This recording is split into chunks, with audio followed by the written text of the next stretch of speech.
Hey everybody, Stan here from Stan's Garage, bringing you everything you need to know for successful business IT management. As we get further into the new year, we can expect an evolution from hackers. A hacker. They are coming up with new and effective methods of stealing sensitive data from unsuspecting victims. Fortunately, there are lots of things you can do in 2023 to stay protected online.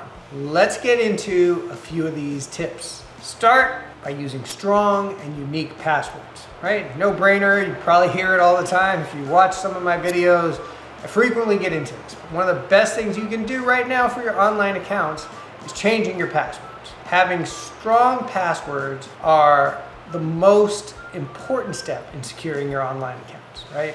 That better be a safe.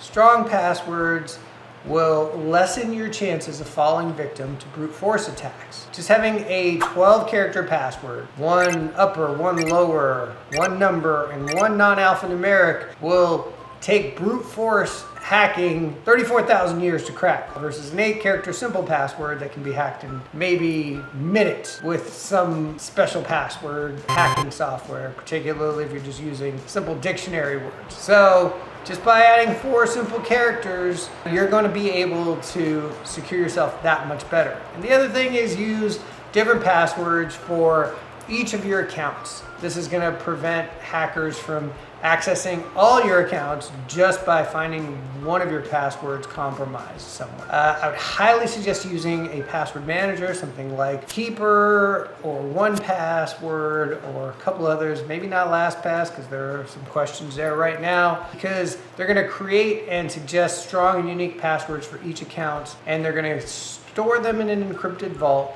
through a master password. And while you've got that strong password, make it even tougher to crack by implementing multi-factor authentication. Once you've taken the steps towards better password hygiene, the next best thing you're going to be able to do is secure your accounts with multi-factor authentication, or commonly referred to MFA, 2FA, whatever you want to call it. Implementing MFA protects your account 2 or more forms of verification. These authentication factors can be things like a one-time PIN, facial or fingerprint scan, or a physical security key. This means that even if a cyber criminal gains access to your username and password, they will not be able to access your account unless they're able to provide the other authentication factors. I will say, I don't believe SMS authentication is the best form for MFA, but it's certainly better than nothing. The reason I want you to be wary of SMS authentication is because criminals have now been doing things like swapping SIMs and capitalizing on the lack of security at the cell providers to gain access to your phone number. Next thing you should do is update your security software ASAP. Update your devices, your operating system, make sure your anti-malware has the latest definitions. If you don't have anti-malware, I'd suggest getting some. And when you see those annoying pop-ups that say, update your operating system, maybe don't delay for the typical 6 months to a year until you just can't help it anymore. Do it within a couple weeks, if not right away, right? Next thing you want to do is educate yourself on phishing and other types of online scams. This is where people will pretend to be someone like your bank or a friend or even your boss in an effort to obtain your personal information, including names, email addresses, phone numbers, passwords, and credit cards. And no matter what they tell you, do not send them a gift card they say you should go pick up at 7-Eleven. Don't do that. We see that happen with phishing attacks all the time. People think the boss is asking them to do this, and they run out and do it in an effort to please. Cyber criminals have evolved to include these phone calls and SMS messages as part of their scheme. So they're gonna come after you with both barrels blazing. It's not legit. No one's calling you looking for gift cards or Western Union payments. If you're at all skeptical, just know that it's for sure something that you should double and triple verify, particularly if it's money that you can't get back if something goes wrong. General businesses are not going to be asking for this type of payment, any legitimate circumstance. If you're diligent and you have a small business, I'd highly suggest implementing some form of cybersecurity awareness training with fake phishing so they know what to look for.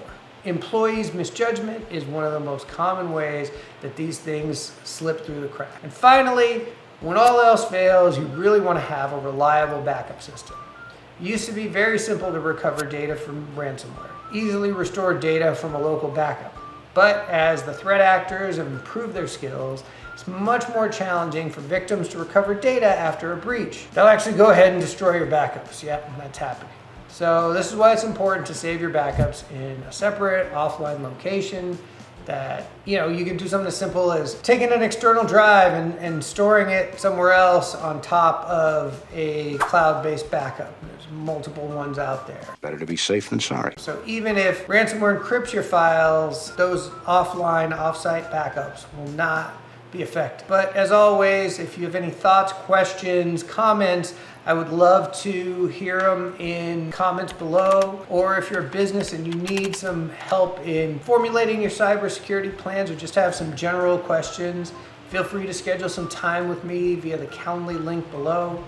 Thank you for watching. Please like and subscribe, and I hope to catch you on the next one.